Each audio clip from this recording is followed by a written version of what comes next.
So I watched Rubaru. I absolutely loved it. And it's your directorial debut. And it's interesting, you chose to portray the story of Radha, been an all time star, how she suddenly starts feeling irrelevant in a world that actually she was the most relevant thing to. How did this idea come about?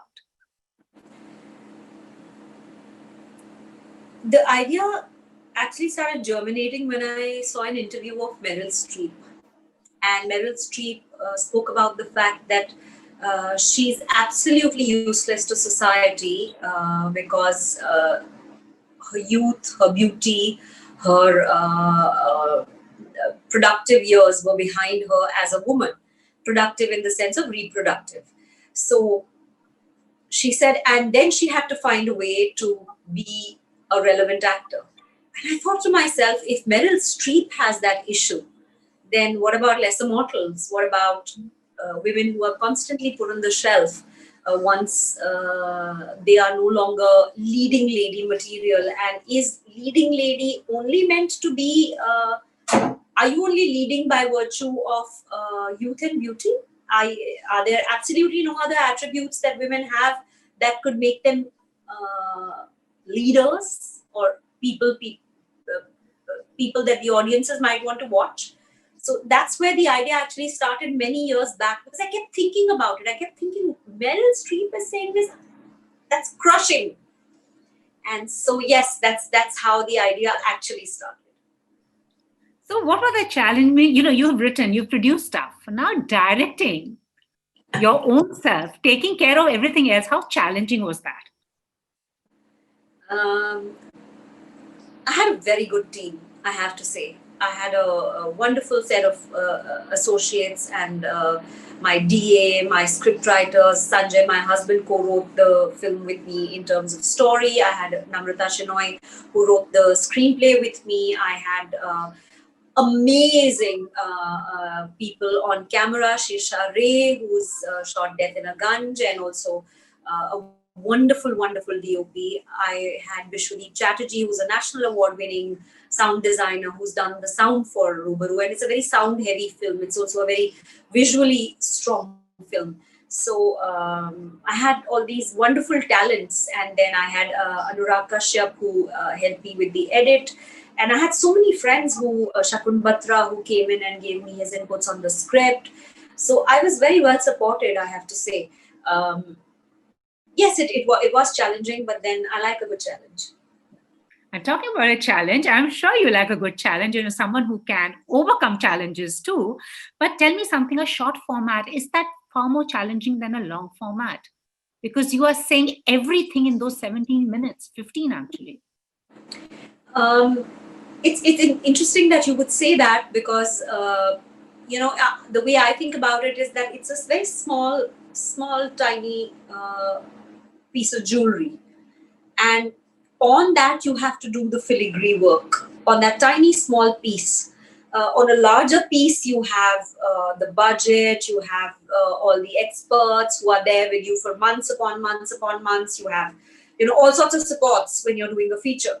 But when you're doing a short film, you're by and large very small core dedicated team of people, and they are the ones who are sort of working day in and day out. But I'm absolutely certain that I don't know about the other elements, but the quality of its production in terms of the way it's shot, the way it's lit, the way it's edited, the music, the sound is at par with a feature film. I mean, I made sure of that. That was something that I took a great deal of pride in. I can't see a shoddy piece of work that it's a short film, I can shoot it on my iPhone and whatever.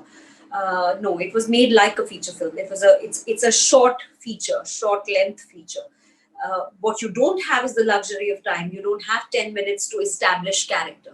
You cannot reveal character in 10 minutes because 75% of your film is over by then.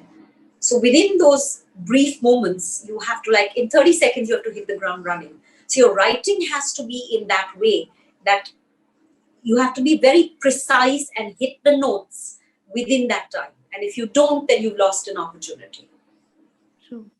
And also, it's very interesting. I heard you say that in an interview, and even Shah Rukh Khan, the same thing, that we basically Our people are slaves to our own brand image. Like, he says, I'm a slave to the brand of Shah Rukh Khan. You also said in an interview where I am the buyer and the seller of an image. And there's some very interesting points in this narrative, where she's walking out and she hears these voices saying, plastic surgery karai thi, ab kahan par, all that. And it's very difficult to drown out all that noise. People outside don't get it. They look at your lives and say everything is perfect, but there's a lot more happening in an actor's head as well. Yes, there is. Yes, there is. As actors, I think it's a double-edged sword, Puja, to be honest. On the one side, you have to retain your sensitivity and emotionality and responsiveness very close to the surface. Because if you become very hard, and you can become very, very hard to emotions and to all of that, because there's the business part where you have to make certain decisions, where you have to navigate the work in a certain way. But there is the core of the work is acting, and that requires you to be sensitive, because once the director's suggesting an emotion to you, the story, the scene, the co-actors are building that atmosphere. So you have to be able to be suggestible and porous to be able to allow that emotion to percolate and emerge within you. But if you become very hard, you can't produce that emotion on cue. And at the same time, you have to be, I said double-edged sword, because one side you have to stay sensitive to be a good actor, and on the other side you have to be able to drown out the noises of both criticism and praise. Criticism, because the criticism is so very personal. Somebody could not like the shape of your head, or the way you move your hands, or the tone of your voice, and somebody could and there's nothing you can do about that. What can you do about the size of your head? There's nothing. That's your head, and that's what you will have to live with, the shape of your head.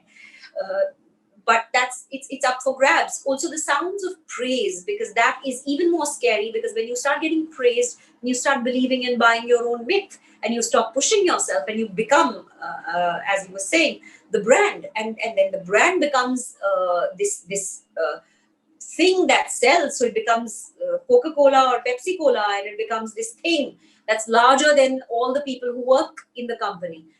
That should not be allowed to happen, because I think your reinvention is constant. And so the brand is just that you have no brand. You're constantly evolving and changing. And I like one particular scene is when she's hearing that and she walks out and she holds her chest, and she weighs what was and what is. And then you see the change. I just thought that 10 seconds said a lot. So just little bits I picked up, because then you have her playing out her thing with her mother and everything. But that moment for me, it was like, how we judge ourselves by how we are and what is happening around. It's like the weight of the world. Yep, and what's interesting is that gravity is kind of impartial, isn't it? It has its effect on everybody. Man, woman, everyone will experience gravity, and that's good also, because we aren't eternal, we aren't immortal. But what the director says to her on stage, that what you create here lives in your soul, and what lives in your soul is eternal, because it gets imprinted. So I think it is if you're peeling away the layers of what Rubaru might be, we are discussing those very ideas. That is it the Instagrammed version of yourself, with everything pulled up, stitched up, tucked up, squeezed in, elongated? Is that the version, or there's something a little bit more lasting that exists within you? And I think in that sense, it's very hopeful, because she does find hope in the end. She finds a kind of hope which will sustain her over the next phase of her life. And we come from a generation where we didn't have social media. We also had those phones, to bachta tha, trunk call aati thi. And you have been an actor who started work when there was no Facebook, no Instagram, no Twitter, and now. What's the change you have seen in your process also over the years? Because I'm sure you've also been constantly striving to adapt. And as they say, as Rubaru says, stay relevant in this very fast changing world. I actually enjoy, I think I was born in the wrong century. I think I'm actually a millennial at heart. I have to be honest. I have to be. I relate 100% to, Really? Oh, wow. to 20 somethings more than to 35 or 40 somethings, because to me, I love Instagram. I love it. I love, I don't mind so much. I mean, I like watching what other people are doing, the kind of artists there are, the kind of music and the kind of, vignettes people do. I enjoy that tremendously. I think it's a joy. um, as for Twitter, I'm on it only because I like the occasional banter with certain people. um, so for me it's not that hard, to be honest. I'm blessed like that. I would say that Wow. I'm a millennial born early. Wow, amazing. Because usually everybody says, itna social media pe time hota hai, acting kab karenge? You have to constantly show yourself that I am around. But I am around. You are. I am around. I am around, and I have a reasonably interesting life, and I have a very wonderful bunch of people who follow me on Instagram, and I'm constantly in kind of communication with them. And I like the fact that there is a kind of like exchange, and they're talking about what they like, what they don't like, what they want to see me in as. And so that's like a kind of a interesting interchange between us. So at Tisca official is buzzing. I like it. She definitely is. And also, do you feel that narratives for women are far more better? Because you're somebody who's always chosen to portray very, very strong women over the years of your journey. But now, do you feel better characters are being written for women? And also, like Dimple the other day said, even for 60 plus, like you are getting roles to play.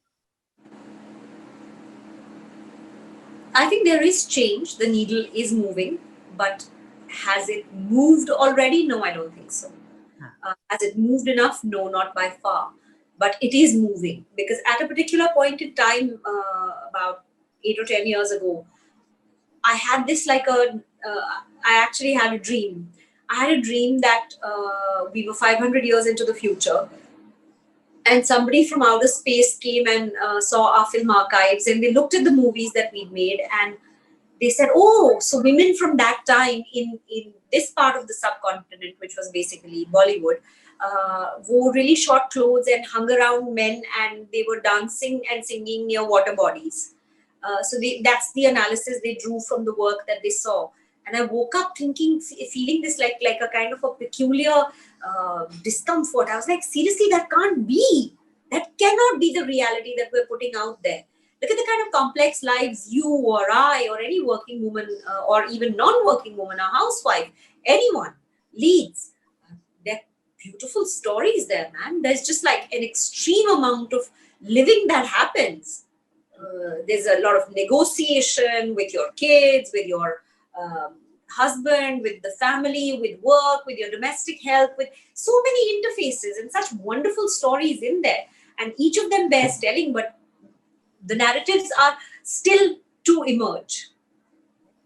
Which is very true. So I was just talking to somebody about a Bechdel test. Can we actually show movies where women have a conversation about women with no man involved? Do you think that's possible? Our movies actually fail this test miserably.